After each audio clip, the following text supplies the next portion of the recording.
Hello दोस्तों, स्वागत है आपका हमारे YouTube चैनल तैयारी आपकी पर। और आज का यह वीडियो काफ़ी महत्वपूर्ण होने वाला है क्योंकि आज के इस वीडियो में हम लोग 30+ से MCQ क्वेश्चन जो है वह भारत की मिट्टी पर जानने वाले। यह वीडियो काफ़ी इम्पोर्टेंट होगा क्योंकि मैप के जरिए जो है हम सभी चीज़ों को जानेंगे। वीडियो हो सकती है थोड़ी लंबी बने, लेकिन हम आपको ये विश्वास दिलाते हैं कि ये 30 क्वेश्चन करने के बाद आप किसी भी तरह के क्वेश्चन करने के लिए सक्षम होंगे। तो चलिए वीडियो को स्टार्ट करते हैं। अगर आप हमारे भूगोल से रिलेटेड या जो देखना चाहते हैं वीडियो, तो उसकी प्लेलिस्ट जो है वो आपको ऊपर आई बटन पे जो है वह मिल जाएगी, या डिस्क्रिप्शन में उन वीडियो को सिलेक्ट करके भी आप देख सकते हैं। तो चलिए वीडियो को स्टार्ट करते हैं और देखते हैं एक एक करके इन क्वेश्चन को। सबसे पहले हमारा क्वेश्चन है, मिट्टी के अध्ययन विज्ञान को क्या कहा जाता है? तो मिट्टी का अध्ययन विज्ञान जो है वह मृदा विज्ञान कहलाता है। मृदा विज्ञान को इंग्लिश में पेडोलॉजी कहा जाता है। Pedology, pedology. दोस्तों हमारी राइटिंग थोड़ी गंदी है, लेकिन आप इसके मेन भाव पे जाइएगा। पेडोलॉजी जो है वो मृदा विज्ञान को कहा जाता है। वहीं जीवाश्म के बारे में, जीवाश्म और जलवायु ये आप समझते हैं, तो ये बताने की जरूरत नहीं है, मृदा विज्ञान। नेक्स्ट क्वेश्चन देखते हैं। भारतीय कृषि अनुसंधान परिषद, भारतीय कृषि अनुसंधान परिषद यानी कि ICMR के अनुसार भारत में कितने प्रकार की मिट्टियां पाई जाती? तो भारतीय कृषि अनुसंधान परिषद ने जो है वह भारत में मिट्टियों को बांटा है। इनके द्वारा 8 प्रकार की मिट्टी जो है वह भारत में पाई जाती। अब उनके हम लोग नाम देख लेते हैं एक बार कि वे कौन है। पहली मिट्टी है जलोढ़ मिट्टी, जलोढ़ मिट्टी। दूसरी है काली मिट्टी, लाल मिट्टी, लेटेराइट मिट्टी। ये 4 मिट्टी जो है वह प्रमुख मिट्टी है। आगे के जितने भी क्वेश्चन अधिकतर हम बात करने वाले हैं, हम इन्हीं 4 के बारे में करेंगे, लेकिन बाकी सभी के बारे में हम भारत के मैप पे उसकी स्थिति को देखेंगे। दूसरी है, पांचवी जो है वह मरुस्थलीय मिट्टी है, क्षारीय मिट्टी है, पीटमय और जैव मिट्टी भी जो है वह है। वहीं बनीय मिट्टी भी ये है। तो ये 8 मिट्टी, 8 प्रकार की मिट्टी जो है वह काफ़ी इंपॉर्टेंट है। तो आपको याद रखना है कि 8 प्रकार की मिट्टी जो है वह भारतीय कृषि अनुसंधान परिषद के द्वारा बांटी गई है। दोस्तों अब इन 8 मिट्टियों के बारे में हम लोग मैप पर देख लेते हैं कि जो है वह कहाँ पे है। चलिए मैप की ओर चलते हैं। तो देखिए दोस्तों, ये जो है वो मैप आपके पास एटलस से जरूर होगा। अगर एटलस नहीं है तो उम्मीद करते हैं कि आप यहाँ से आसानी से समझ जाए। ये आप ग्रीन भाग जो देख रहे हैं, ये पोर्शन जो पूरा ग्रीन एरिया है, ग्रीन एरिया देख रहे हैं, वो हमारा जलोढ़ मिट्टी, यानी कि सबसे ज़्यादा क्षेत्र में जो है वो जलोढ़ मिट्टी जो है वो पाई जाती है। अर्थात हरियाणा का क्षेत्र, हरियाणा का क्षेत्र जो है वह हुआ, दिल्ली हुआ, दिल्ली का क्षेत्र, वहीं उत्तर प्रदेश का क्षेत्र और पटना बिहार का क्षेत्र जो है, ये सभी क्षेत्र जो है, हमारा पश्चिम बंगाल का क्षेत्र भी जो है वह जलोढ़ मिट्टी में। अभी हम लोग केवल उत्तर भारत के बारे में देख रहे हैं, फिर दक्षिण भारत में आते हैं। आप इसे आसानी से और अच्छे से समझ। तो ये सभी जो मिट्टी है वह जलोढ़ मिट्टी है। भारत में आपको बता दें कि सबसे ज़्यादा जो है वो जलोढ़ मिट्टी पाई जाती है। आप यहाँ पे एक देख सकते हैं, यहाँ पे मिट्टी के प्रकार और विस्तार का प्रतिशत दिया हुआ है। तो मिट्टी के प्रकार और सब प्रतिशत देख सकते हैं। तो जलोढ़ मिट्टी जो है वो 45% है। उसके बाद आगे हम इस पर क्वेश्चन करेंगे, आप अभी मैप को ध्यान से समझ लीजिए।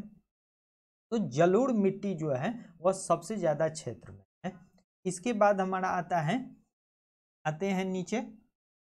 इसके बाद मध्य प्रदेश का जो क्षेत्र है, मध्य प्रदेश का पश्चिमी क्षेत्र है, पश्चिमी क्षेत्र है, वह हमारी काली मिट्टी है। वहीं महाराष्ट्र का क्षेत्र भी जो है वह काली मिट्टी यहाँ पे पाई जाती है। आपको यहाँ पे देखिए बताया गया है कि किस मिट्टी में किस प्रकार की फसल भी उगाई जाती है। तो कपास जो है वो उगाई जाती है। आप अगर मैप को अच्छे से समझते हैं, अच्छे से पढ़ते हैं, तो सारा कॉन्सेप्ट जो है हमें मैप से ही मिल जाता है। देखिए राजस्थान में जो है वह किस प्रकार की मिट्टी है, तो ये मरुस्थलीय मिट्टी होती है जो कि अनउपजाऊ होती है। ये राजस्थान की मिट्टी है। तो वहीं सौराष्ट्र का ये क्षेत्र जो है वो आपको यह मिट्टी जो है वह काली मिट्टी। अब आते हैं हम अपने पूर्वी भारत की तरफ, तो झारखंड की तरफ जो है झारखंड में लाल मिट्टी पाई जाती है, छत्तीसगढ़ में भी लाल मिट्टी, वहीं उड़ीसा में भी लाल मिट्टी। तो ये सभी मिट्टी जो है वह भारत के अलग अलग जगहों पे ये मिट्टी का वर्गीकरण किया गया है। तो आप जो है वह मैप के सहारे जो है वह पढ़ रहे होंगे। और देखिए आप पश्चिम का जो पूर्व का जो क्षेत्र है, पूर्व का क्षेत्र अर्थात जो बंगाल की खाड़ी के सटे गए सभी जगह पे जो है वो जलोढ़ मिट्टी का स्थान है। जलोढ़ मिट्टी जो है वह यहाँ पे पाई जाती है। तो अब हम लोग देखेंगे क्वेश्चन। आपको बताने का हमारे यहाँ पे मुख्य मकसद यही था कि आप सबसे पहले मैप को अच्छी तरह से समझ जाएं, जिससे कि आपका कॉन्सेप्ट जो है वो पूरी तरह से क्लियर हो, ताकि आप क्वेश्चन को जो है वो आसानी से समझ पाएं और आसानी से कर पाएं। हमने इससे पहले जो है वो नदी तंत्र को जाना था, तो वो आप वहाँ से भी समझ सकते हैं। चलिए देखते हैं इन क्वेश्चन को। अब देखते हैं कर्नाटक का क्षेत्र। तो कर्नाटक में जो है वह काली मिट्टी और लाल मिट्टी दोनों प्रकार की मिट्टियाँ पाई जाती। अब आपको यहाँ पे बताते हैं, ये जो है वो मालवाड़ का तट है। ये जो है वो तट वो मालवाड़ का पूरा तट है, जो कि यहाँ तक फैला हुआ है। यहाँ पे जो है वो लेटेराइट मिट्टी जो है वह पाई जाती है। लेटेराइट मिट्टी वहीं जो है वो तमिलनाडु के इस भाग में भी जो है वो पाई जाती है। चेन्नई में जो है वो जलोढ़ मिट्टी पाई जाती है, और तमिलनाडु का क्षेत्र जो है वह लाल मिट्टी के प्रसिद्ध है। आगे मिट्टी के गुण के बारे में हम लोग क्वेश्चन के सहारे देखेंगे। तो ये सभी जो है वो अभी हम लोग मैप में इसके बारे में जान चुके हैं। यह वीडियो में फिर से हम लोग मैप पे वापस आएंगे जब हम लोग मिट्टी के पीएच मान के बारे में जानेंगे। तो चलिए अब हम लोग इस पे आधारित जो है वो क्वेश्चन को कर लेते हैं। चलिए क्वेश्चन पे, तो अब देखते हैं हम लोग क्वेश्चन को। तो हमारा तीसरा क्वेश्चन जो है वह क्षेत्रीय विस्तार और कृषि के महत्व की दृष्टि से भारतीय मिट्टियों के कितने प्रमुख वर्ग हैं। तो मतलब क्षेत्रीय विस्तार और कृषि के महत्व से ये चार जो है वह इसके वर्ग हैं, जिसमें कि जलोढ़ मिट्टी, काली मिट्टी, लाल मिट्टी और लेटेराइट मिट्टी यही प्रमुख मिट्टी हैं जो कि कृषि के लिए महत्वपूर्ण है। बाकी मिट्टियां जो हैं वह उतनी महत्वपूर्ण नहीं होती है जितनी आगे इन्हीं के बारे में हम लोगों को पढ़ना है। तो चलिए देखते हैं नेक्स्ट क्वेश्चन को। भारत में सबसे अधिक उपजाऊ मृदा कौन सी। तो भारत में सबसे अधिक पाई जाने वाली मृदा जो है वह जलोढ़ मिट्टी है, और वही मृदा जो है वह सबसे अधिक उपजाऊ होती है। आपको बता दें कि जलोढ़ मिट्टी जो है वह 45% भाग में जो है वह पाया जाता है। यह है नदियों द्वारा लाई गई मिट्टी। जलोढ़ मिट्टी जो है वह नदियों द्वारा लाई गई मिट्टी होती है। देखते हैं नेक्स्ट क्वेश्चन। ये गलत है 22% क्षेत्र में 45% याद रखें। ये लूसेंट के बुक में जो है वो 22% जो है वो दिया गया है, लेकिन जलोढ़ मिट्टी जो है वो सबसे ज़्यादा जो है वो भारत में पाई जाती है। देखते हैं नेक्स्ट क्वेश्चन। क्षेत्रफल की दृष्टि से भारत की मिट्टियों का सही अवरोही क्रम क्या है। अवरोही का अर्थ होता है घटते क्रम में, यानी कि आपको बता दें कि आरोही का अर्थ होता है बढ़ते हुए और अवरोही का अर्थ होता है घटते हुए, कि ज़्यादा ऊपर रहेगा उसके बाद कम रहेगा, और इसमें कम नीचे रहेगा और ज़्यादा ऊपर रहेगा। तो आपको अवरोही क्रम बताना है, यानी कि ज़्यादा से कम की ओर बताना है। तो सबसे अधिक जो है वह होता है जलोढ़ मिट्टी। जलोढ़ मिट्टी जो है वह सबसे अधिक, उसके बाद जो है वह काली मिट्टी है, ये फर्स्ट है, ये सेकंड है।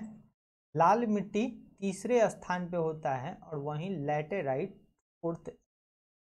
ऑप्शन ए जो है यहाँ पे राइट आंसर इसका होगा। देखते हैं नेक्स्ट क्वेश्चन को।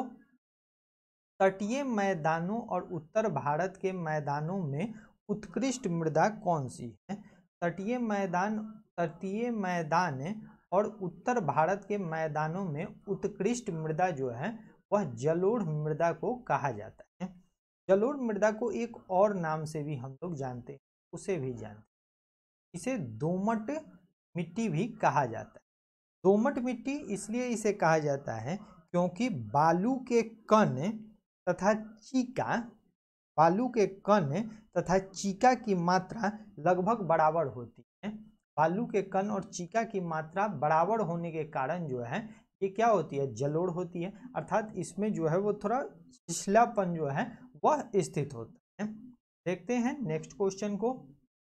नवीन जलोढ़ मिट्टी को अन्य किस नाम से जाना जाता है? तो नवीन जलोढ़ मिट्टी का अर्थ क्या है? ऐसी मिट्टी जो नई है। तो जो नदी के किनारे के स्थान होते हैं, नदी के किनारे के जो स्थान होते हैं वे हमेशा मिट्टियाँ बदलती हैं, वहाँ की मिट्टी जो है वो बदलती रहती है। तो वे सभी मिट्टियाँ जो होंगी वह कहलाती है खादर। अर्थात वे काफ़ी उपजाऊ होती हैं और वहाँ की फसल जो है वह काफ़ी, धान की अगर आप देखते हैं तो उस जगह पे धान जो है वह काफ़ी अच्छी होती है जहाँ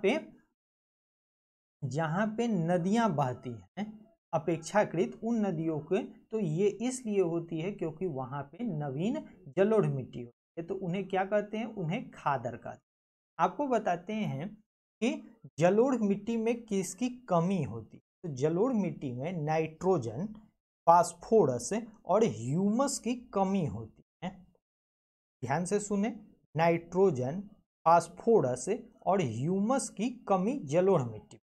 देखते हैं नेक्स्ट क्वेश्चन को। पुरानी जलोढ़ मिट्टी, अभी हम लोग पढ़े थे तो नई थी, अब पुरानी जलोढ़ मिट्टी को अन्य किस नाम से जाना जाता है? तो पुरानी जलोढ़ मिट्टी को बांगड़ के नाम से जाना। तो जलोढ़ मिट्टी के ये दो टाइप हैं।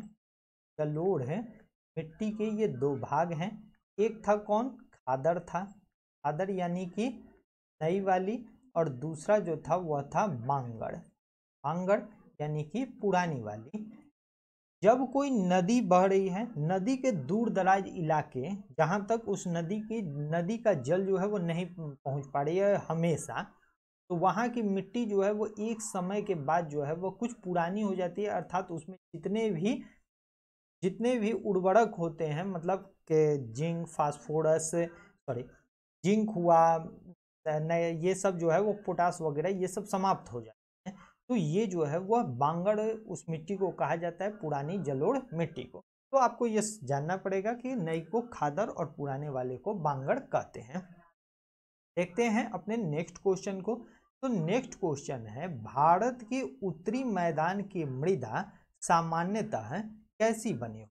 तो भारत के उत्तरी मैदान की मृदा जो है वह सामान्यतः नदियों द्वारा लाई गई मिट्टी से बनी हुई है। अर्थात हमें मालूम है कि हिमालय से जो है वह गंगा नदी तंत्र जो है वह पूरा विस्तृत है, जहाँ से मिट्टी जो है वह नदी के द्वारा जो है वह निक्षेपित की जाती है और सभी जगहों पर यह फैला दी जाती है। तो जो इसके पास के इलाके होते हैं वहाँ की उपजाऊ होती है काफ़ी मिट्टी। तो ये जो है वो उर्वरता की दृष्टि से क्या होती है? काफ़ी अच्छी होती है।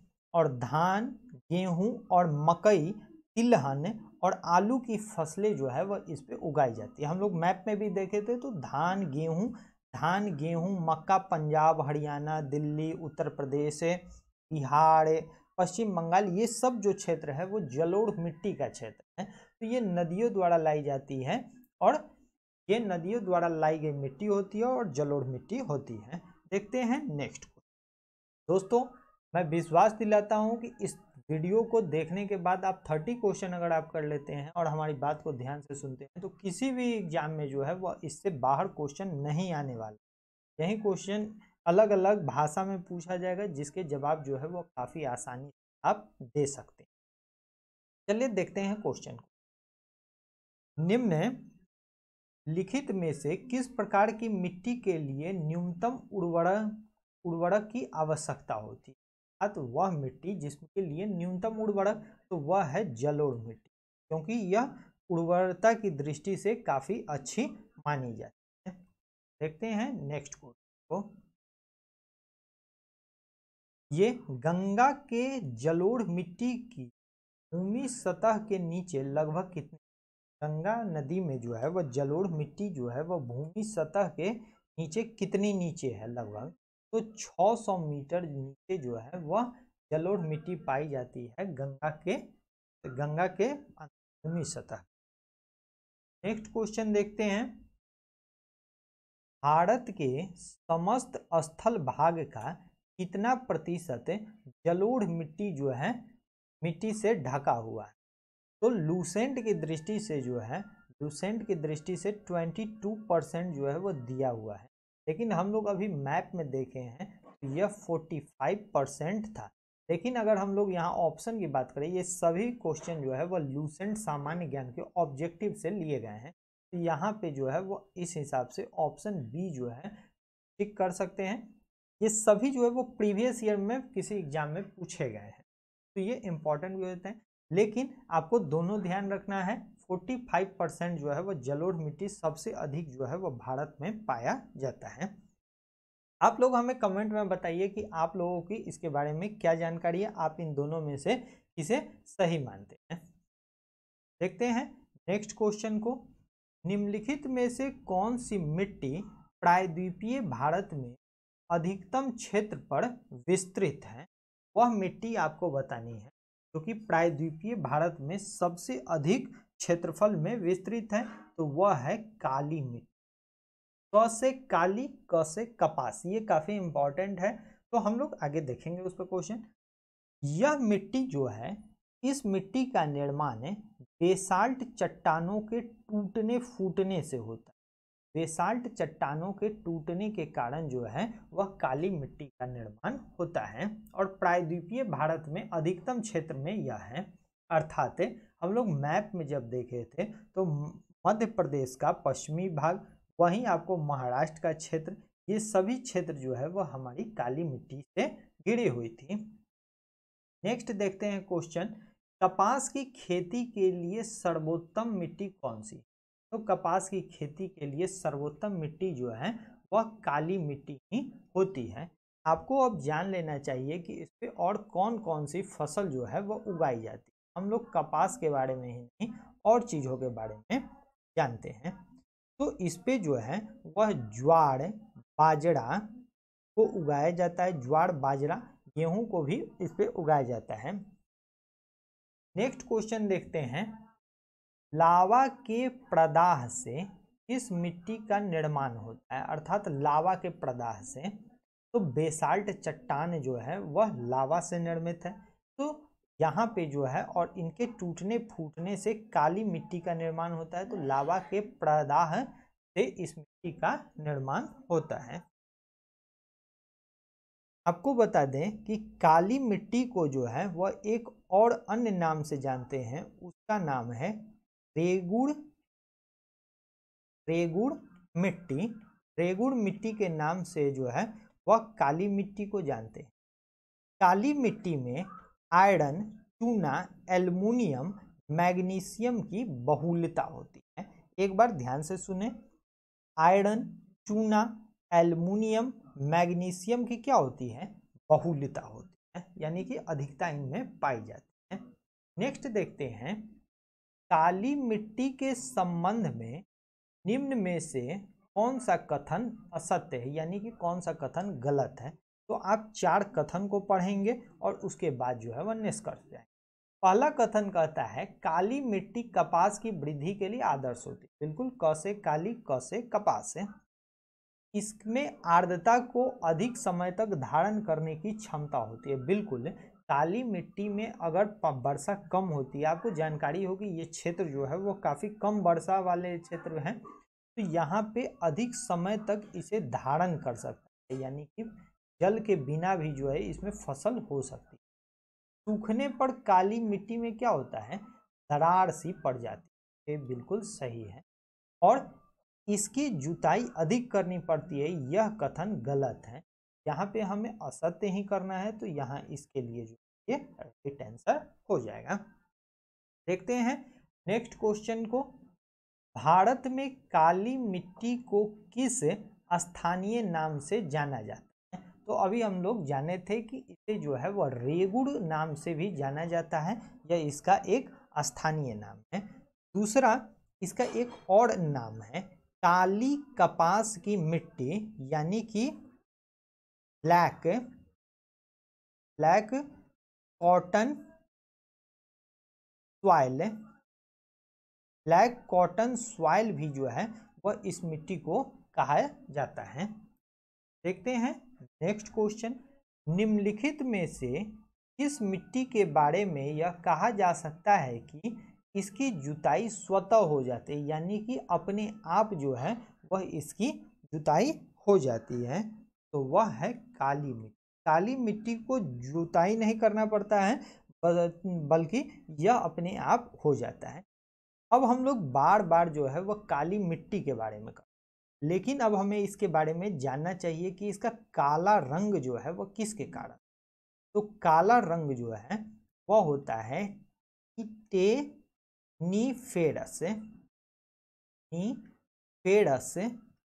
टिटेनीफेरस मैग्नाइट के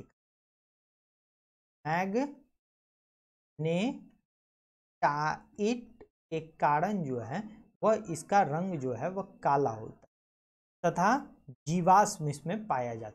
और क्या पाया जाता है इसमें? ह्यूमस पाया, यानी कि जीवाश्म जो है वह पाया जाता है। इसकी उपस्थिति के कारण जो है वह इस मिट्टी का रंग क्या होता है? इस मिट्टी का रंग जो है वह काला होता है। देखते हैं नेक्स्ट क्वेश्चन। दोस्तों उम्मीद करते हैं कि आपको वीडियो पसंद आ रहा होगा, तो अगर पसंद आ रहा है तो दोस्तों बस लाइक करें जरूर। प्रायद्वीपीय भारत में क्षेत्रीय मृदा के निम्न प्रकारों में से कौन सा है? तो प्रायद्वीपीय भारत के क्षेत्रीय मृदा के रूप में जो है वह लाल मिट्टी आती है। लाल मिट्टी में हम जानेंगे लाल और पीली मृदा जो है वह आती है। अब आपको बताते हैं कि लाल मिट्टी का निर्माण कैसे है। इसका निर्माण जो है वह जलवायु परिवर्तन, यानी कि प्रकृति में चेंजिंग आने के कारण जो है वह होता है। ये जो है वह क्या है? एक कायांतरित सेल से निर्मित जो है वह विघटन का ये संयोजन है। ये कायांतरित पत्थर होते हैं, यानी कि समय के साथ जो है वह बदलते हैं, इनमें प्रकृति के द्वारा बदलाव होता है। तो वैसी मृदा जो है वह लाल मृदा कहलाती है। ये मृदा जो है वो क्या होती है? उर्वरता विहीन होती है, बंजर भूमि के रूप में ये पाई जाती है। क्षेत्र हम लोग देखेंगे कि ये कहाँ पाए जाते हैं। आगे बढ़ते हैं। तमिलनाडु के 2/3 क्षेत्र में, हम लोगों ने मैप में भी देखा है, तमिलनाडु के 2/3 क्षेत्र पर किस मिट्टी का विस्तार पाया जाता है? तो तमिलनाडु के 2/3 क्षेत्र पर जो है वह लाल मिट्टी का विस्तार पाया जाता है। आपको बता दें कि अब हम लोग तमिलनाडु की बात किए हैं तो इसके विस्तार के बारे में राज्यों की जानकारी भी लेते चलें। यह मिट्टी जो है वो आंध्र प्रदेश में पाया जाता है। मध्य प्रदेश का जो है वो पूर्वी भाग हम लोग देख चुके हैं, पूर्वी भाग जो कि झारखंड, उड़ीसा, छत्तीसगढ़ ये सब का भाग जो था वह था। छोटा नागपुर की पहाड़ी, पश्चिम बंगाल के उत्तरी पश्चिम जिले, यानी कि जो कुछ भाग जो है वह जुड़े हुए हैं आपको बिहार से और पश्चिम बंगाल के वहाँ के क्षेत्र। मेघालय की गारो खासी और जैंतिया पहाड़ी, ये सभी जो क्षेत्र हैं, नागालैंड, ये सब क्षेत्र जो हैं वो किसके हैं? तो ये लाल मिट्टी से संबंधित है। हम लोग मैप पे इसे पहले देख चुके हैं। अरावली के पूर्वी क्षेत्र भी जो है वह इससे जुड़े हुए हैं। तो दोस्तों अब हम लोग बढ़ते हैं नेक्स्ट क्वेश्चन में। क्वेश्चन नंबर 21, लाल मिट्टी के संबंध में कौन सा कथन जो है वह असत्य है? लाल मिट्टी के बारे में ये 4 कथन दिए गए हैं जिसमें कि आपको जो है वो असत्य को बताना है। लौह ऑक्साइड के कारण इसका रंग लाल होता है। ये बात बिल्कुल सही है कि लौह ऑक्साइड के कारण जो है इसका रंग लाल होता है। यह शुष्क तथा आर्द्र क्षेत्रों में पाया जाता है। तो बिल्कुल यह एक अनउपजाऊ जो है वह मृदा होती है। यह अधिकांशतः तमिलनाडु आंध्र प्रदेश के क्षेत्रों में पाए जाते हैं। तो बिल्कुल ये तमिलनाडु आंध्र प्रदेश ये सब क्षेत्र जो अभी हम लोग देखे हैं उन क्षेत्रों में पाए जाते हैं। यह मिट्टी नदी घाटियों में पाई जाती है। यह मिट्टी नदी घाटियों में नहीं पाई जाती है, क्योंकि नदी घाटियों के आसपास की मिट्टी जो होती है वो उपजाऊ होती है, और लाल मिट्टी जो होती है वह एक उर्वरता विहीन होती है, मतलब इसमें जो है वह बंजर भूमि जो है वह होती है। देखते हैं नेक्स्ट क्वेश्चन को। अब जो है वह लैटेराइट मिट्टी महत्वपूर्ण रूप से पाई जाती है। तो लैटेराइट मिट्टी कहाँ पाई जाती है? तो लैटेराइट मिट्टी जो है वह पाई जाती है मालाबार तटीय क्षेत्रों में। मालाबार तटीय क्षेत्र का अर्थ आप क्या समझ रहे हैं? मालाबार हम लोग मैप में देख चुके हैं कि मालाबार का तटीय क्षेत्र जो है वह भारत का जो है वह पश्चिम, भारत का जो है वो पश्चिम दक्षिण पश्चिम का भाग जो है, जो कि केरल कर्नाटक का कुछ भाग, ये सब जो क्षेत्र है वह मालाबार तट है। ये तट जो है वह लेटेराइट मिट्टी के लिए काफ़ी उपयोगी होते हैं। अब लेटेराइट मिट्टी के बारे में हम लोग जानते हैं।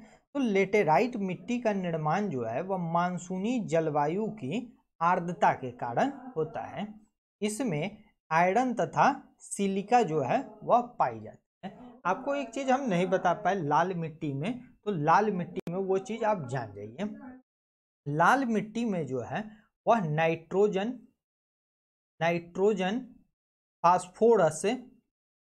फास्फोरस, ह्यूमस की जो है ह्यूमस की कमी होती है। नाइट्रोजन, फास्फोरस और ह्यूमस की कमी होती है। इसके कारण जो है वो क्या होते हैं, ये ऊर्जा विहीन मिट्टी होती है। अब हम लोग देखने वाले थे, तो ये मालाबार तट पे जो है वो लेटेराइट मिट्टी पाई जाती है। नेक्स्ट क्वेश्चन देखते हैं, किस मिट्टी में लोहे और एल्युमिनियम की ग्रंथियां पाई जाती हैं? अर्थात लोहे और एल्युमिनियम की जो है वह ग्रंथि पाई जाती है, तो वह लेटेराइट मिट्टी में पाई जाती है। आयरन और सिलिका जो है वह इसमें पाई जाती है। इसकी बहुलता जो है वह इस मिट्टी में होती है, और ये लेटेराइट मिट्टी। देखते हैं अपने नेक्स्ट क्वेश्चन को। भारतीय कृषि एवं अनुसंधान परिषद के अनुसार भारत की लगभग कितनी प्रतिशत भूमि मृदा अपरदन की समस्या से प्रभावित है? मृदा अपरदन क्या है? आपको यह समझना चाहिए कि जब मृदा का कटाव जो है वो इसका अपरदन होता है। मृदा अपरदन में जो है वह भूमि क्या होती है, नदी के जल के द्वारा जो है वह मृदा कटती जाती है और वह जो है वह मिलती जाती है नदी में। तो 60% जो है वह भाग जो है वह मृदा अपरदन की समस्या से प्रभावित है। ऐसा इसलिए है क्योंकि लोग जो है वह पेड़ पौधे नहीं लगा रहे हैं, क्योंकि रोकने का काम जो है वह मृदा अपरदन को पेड़ पौधे ही उसे ठीक करते हैं, जो कि अब वन की कटाई होने के कारण यह समस्या जो है वो बढ़ गई है। नेक्स्ट क्वेश्चन को देखते हैं। धान की खेती के लिए सर्वाधिक आदर्श मृदा कौन सी है? तो धान की खेती के लिए सर्वाधिक आदर्श मृदा जो है वह जलोढ़ मिट्टी है। इसमें धान की खेती, गेहूं, तिलहन, दलहन, आलू, ये सभी जो है वह फसल उगाए जाते हैं। नेक्स्ट क्वेश्चन देखते हैं। मृदा अपरदन रोका जा सकता है। मृदा अपरदन को कैसे रोका जा सकता है? तो मृदा अपरदन को तभी रोका जा सकता है जब वन रोपण हो सके। जब वनों को लगाया जाए तो मृदा जो है वह बंधेगी, इसकी जड़ों से जो है वह मृदा बंधेगी, और इसके बाद जो है वह मृदा अपरदन को ठीक किया जा सकता है। तो आपको मालूम होना चाहिए कि जहाँ पे ज़्यादा कटाई होती है तो वहाँ पे जो है वो मृदा को बांध दिया जाता है। आपने देखा होगा कि जहाँ पे मिट्टी अधिक होती है तो उस मिट्टी पे जो है वो बड़े बड़े पत्थरों से भी जो है वो उसकी बांध दिया जाता है, जिससे कि पत्थर पे पानी जो है वो आए और उस मृदा को काटे नहीं। तो ऐसा इसलिए किया जाता है क्योंकि अपरदन ना हो सके, लेकिन वन रोपण द्वारा जो है वो इसे बेहतर तरीके से किया जा सकता है। नेक्स्ट क्वेश्चन देखते हैं। निछालन और ऑक्सीकरण द्वारा निर्मित मृदा कौन सी होती है? तो निछालन और ऑक्सीकरण द्वारा निर्मित मृदा जो होती है वह लैटेराइट मृदा होती है। आपको अब बता दें कि लैटेराइट मृदा को जो है वह 3 भागों में बांटा गया है। कौन से 3 भाग हैं? तो एक है लाल, दूसरा है सफ़ेद, और एक जो है वह भूमिगत जलवायु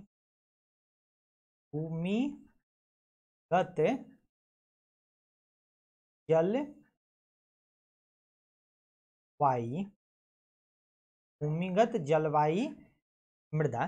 तो 1 नंबर जो है वह लाल, सफ़ेद और ये 3 है। तो अब हम लोग देखेंगे, पहला है लाल लैटेराइट मृदा। लाल लैटेराइट मृदा जो होती है इसमें लौह अयस्क और पोटास की बहुलता होती है। लाल में जो है वह क्या होती है? लौह ऑक्साइड और पोटास की क्या होती है? बहुलता होती है। इसकी उर्वरकता क्या होती है? कम होती है। वहीं सफ़ेद की जो है वह उर्वरकता क्या होती है? सबसे कम होती है। सबसे कम इसमें उर्वरकता होती है सफ़ेद लैटेराइट मृदा में। दूसरा है भूमिगत जलवायु लैटेराइट मृदा। यह मृदा जो है वह काफ़ी उपजाऊ होती है क्योंकि वर्षा काल में जो है लौह ऑक्साइड जो है वह जल के साथ घुलकर नीचे चला जाता है और यह मृदा जो है वह काफ़ी उपजाऊ बन जाती है। आपको बता दें कि लैटेराइट मृदा जो है वह चाय की खेती के लिए काफ़ी अच्छी होती है। तो असम का क्षेत्र जो है वह असम का क्षेत्र, वहीं केरल का क्षेत्र जो है, ये सभी क्षेत्र जो है वह चाय के लिए काफ़ी उपयुक्त है और इन्हीं क्षेत्रों में जो है ये मृदा पाई जाती है। देखते हैं नेक्स्ट क्वेश्चन, किस किस्म की मृदा में जिप्सम का प्रयोग करके उसे फसल उगाने के उपयुक्त बनाया जाता है? तो वह मृदा है क्षारीय मृदा। क्षारीय मृदा में जो है वह जिप्सम का प्रयोग हम लोग करते हैं, तो यह जो है वह मतलब उस पर फसल जो है वह उपयुक्त हो जाती है। क्षारीय मृदा और अम्लीय मृदा, इन सभी मृदा के बारे में हम लोग वीडियो के लास्ट में मैप के आधार पर पीएच स्केल के द्वारा मृदा के बारे में जानेंगे। पीएच स्केल क्या होता है? एक ऐसा मापन होता है जिसमें अम्ल और क्षार को जाना जाता है। इसमें जो है वह 0 से लेकर के 14 तक जो है वह यह स्केल होता है और इसके बीच में जो है वह 7 होता है। जब इसका माप जो है वह 7 से कम आता है, 7 से कम, 7 से कम, तो ये क्या होगा? अम्लीय होगा, एसिडिक होगा। और जब 7 से अधिक होता है, 7+ होता है, 7 से अधिक होता है, तो ये क्या होगा? बेस होगा, क्षारीय होगा। तो ये जो है वो इम्पॉर्टेंट है। 7 से कम एसिड होगा, 7 से ये जो है वो ज़्यादा जो है वो बेस होगा, और 7 जो है वह न्यूट्रल होता है। जो हम लोग जल मतलब डिस्टिल वाटर जो होता है वह 7 होता है, उसका पीएच मान 7 होता है। तो ये काफ़ी, आप केमिस्ट्री के बारे में अगर जान रहे होंगे तो जरूर जान गए, थोड़ा समझ रहे होंगे इसे। तो क्षारीय मृदा में जो है वह जिप्सम का प्रयोग किया जाता है। हम आपको बताएंगे कि क्षारीय मृदा का क्षेत्र कहाँ पे है। तो देखते हैं किस प्रकार की मिट्टी में कार्बनिक पदार्थों की अधिकता होती है। तो सबसे ज़्यादा कार्बनिक पदार्थ जो है वह काली मिट्टी में पाए जाते हैं। महाराष्ट्र में सर्वाधिक मात्रा में पाई जाने वाली उपलब्ध मृदा का प्रकार कौन सा है? तो महाराष्ट्र में सबसे अधिक जो है वह काली मिट्टी पाई जाती है। महाराष्ट्र और मध्य प्रदेश का पश्चिम भाग का क्षेत्र जो है यह काली मिट्टी के क्षेत्र हैं। तो ये क्षेत्र काली मृदा के क्षेत्र हैं। इसके बाद जो है वह किस प्रकार की मिट्टी में पोटास की अधिकता होती है? पोटास की अधिकता किस मिट्टी में पाई जाती है? तो जलोढ़ मिट्टी में जो है वह पोटास की अधिकता पाई जाती है। वहीं नाइट्रोजन, फास्फोरस और ह्यूमस की जो है वह कमी जो है, नाइट्रोजन, फास्फोरस और ह्यूमस की कमी जो है वह इसमें जलोढ़ मिट्टी में पाई जाती है।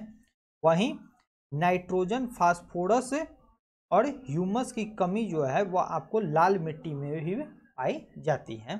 देखते हैं नेक्स्ट क्वेश्चन, किस प्रकार की मिट्टी में चूने का प्रयोग किया जाता है उसे फसल उगाने के उपयुक्त बनाने के लिए? अभी हम लोग जिप्सम देखे थे जो कि क्षारीय के लिए था, और चूने का प्रयोग जो है वह अम्लीय मृदा में किया जाता है। आपके सामने लाल मिट्टी जो थी, लाल मृदा, लाल मृदा जो है वह एक अम्लीय मृदा है। जब इसमें चूने का इस्तेमाल किया जाता है तो इसकी उर्वरकता को क्या की जाती है, बढ़ाई जाती है। नेक्स्ट 32 क्वेश्चन जो है वह यहीं पे समाप्त होता है। उम्मीद करते हैं कि आपको यह, अब हम लोग मैप में जो है वह एक बार देख लेते हैं। तो चलिए मैप की ओर चलते हैं। अब हम लोग वीडियो के एक महत्वपूर्ण भाग में आ गए हैं, जहाँ पे हम लोग देख चुके थे कि यह जो क्षेत्र है तमिलनाडु का क्षेत्र, तमिलनाडु का क्षेत्र जो है, बेंगलोर यानी कि कर्नाटक का जो क्षेत्र है, ये सभी क्षेत्र जो है वह लाल मिट्टी पाई जाती है। लाल मिट्टी जो है वह एक अम्लीय प्रकृति की होती है और इसमें जो है वह चूने का प्रयोग किया जाता है। अब हम लोग जानेंगे कौन सी मिट्टी की प्रकृति जो है वह कैसी है, और उसके लिए हम लोग जानते हैं। चलिए देखते हैं। तो दोस्तों यहाँ पे आप देख सकते हैं कि यहाँ पे जो है वह मिट्टी का पीएच मान जो है वह दिया गया दोस्तों। तो अभी हम लोग मिट्टी और उसके पीएच मान को जाएंगे। इसे हमने क्वेश्चन में इसलिए नहीं सीखा क्योंकि आपको जो है वह वीडियो लंबी हमें नहीं करनी थी और आपको शॉर्ट में जो है वह सभी चीज़ों को समझाई थी। आप इसे राइट डाउन कर लीजिए और इसे याद कर लीजिए। जलोढ़ मिट्टी का पीएच मान जो है वह 6.6 से लेकर के 8.4 तक जो है वह होता है, यानी कि थोड़ा अम्लीय भी होता है और थोड़ा क्षारीय भी होता है। इसके बाद आते हैं काली मिट्टी पे। काली मिट्टी जो है वह 6.5 से लेकर के 8.4 तक होती है, यानी कि जलोढ़ मिट्टी के ही जैसी इसकी प्रकृति होती है। इसके बाद आते हैं लाल मिट्टी पर। लाल मिट्टी जो है वह 5.5 से लेकर के 7.5 से नीचे होता है, यानी कि यह अम्लीय प्रकृति की होती है। तो 7.5 से नीचे होता है, यानी कि यह अम्लीय होता है, 7 से नीचे अम्लीय है। इसके बाद मखरैली यानी कि ईंट के कलर के रंग की मिट्टी, जिसे कि हम लोग लैटेराइट मिट्टी कहते हैं। तो यह मिट्टी जो है वह क्या होता है, 5.5 से नीचे की मिट्टी होती है, अर्थात यह मिट्टी भी जो है वह एक अम्लीय प्रकृति की मिट्टी होती है। तो हमें इसके जगह पे जो है वह चूने का प्रयोग करना है। जहाँ पे अम्लीय मिट्टी है उन जगहों पर जो है वह चूने का प्रयोग किया जाता है। कि यहाँ पे एक चीज और दी गई है कि आप बाकी सभी मिट्टी के बारे में भी यहाँ पे जान सकते हैं। मरुस्थलीय मिट्टी, मिश्रित लाल मिट्टी, ये सब अलग अलग प्रकार के मिट्टी दिए गए हैं। तो अब देख लेते हैं, आपके प्रश्न जो थे वह थे कि हमें मतलब क्षारीय मिट्टी कहाँ दिखाई देती है। तो क्षारीय मिट्टी को हम लोग देख लेते हैं। तो क्षारीय मिट्टी जो है, यह जो क्षेत्र है वह गुजरात के पास का एरिया जो है, यह एक क्षारीय मिट्टी का एरिया है। तो दोस्तों इसी के साथ जो है ये वीडियो समाप्त होता है। उम्मीद करते हैं कि आपको यह वीडियो पसंद आया होगा। अगर वीडियो पसंद आया होगा तो प्लीज़ इस वीडियो को लाइक कीजिएगा, अपने दोस्तों के साथ इस वीडियो को शेयर कीजिएगा, साथ ही में हमारे चैनल को सब्सक्राइब भी कर लीजिएगा। मिलते हैं अपने नेक्स्ट वीडियो में, तब तक के लिए have a nice day. Okay bye.